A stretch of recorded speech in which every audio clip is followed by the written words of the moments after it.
bem com vocês? Eu me chamo Renata Pereira e no vídeo de hoje estaremos mostrando para vocês a praia de Piratininga.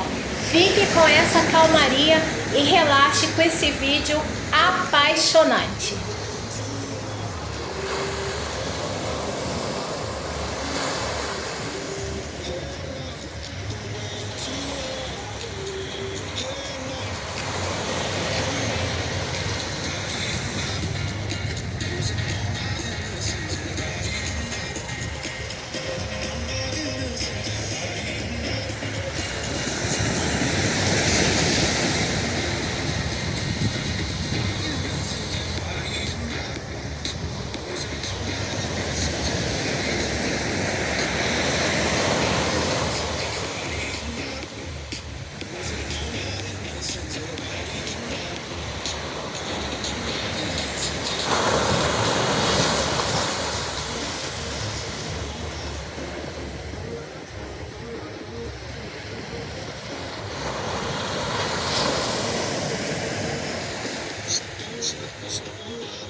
que todas elas têm seu encanto.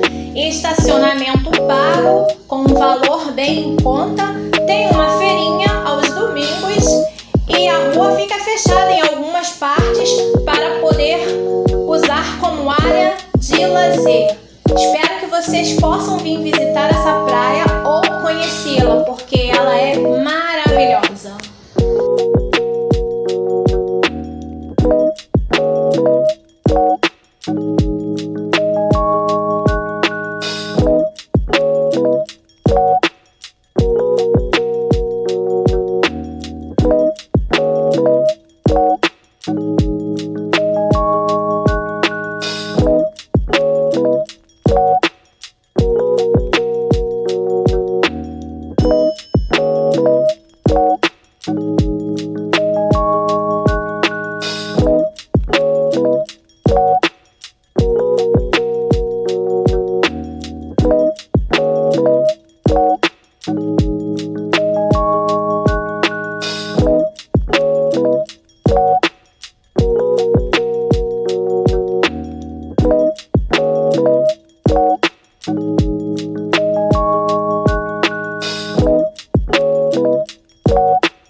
Espero que vocês tenham gostado de assistir esse vídeo super relaxante. E a praia de Piratininga tem um pôr do sol de arrasar. E todos os domingos tem uma feirinha maravilhosa e uma parte da rua é fechada para as suas crianças brincarem. Beijos e tchau!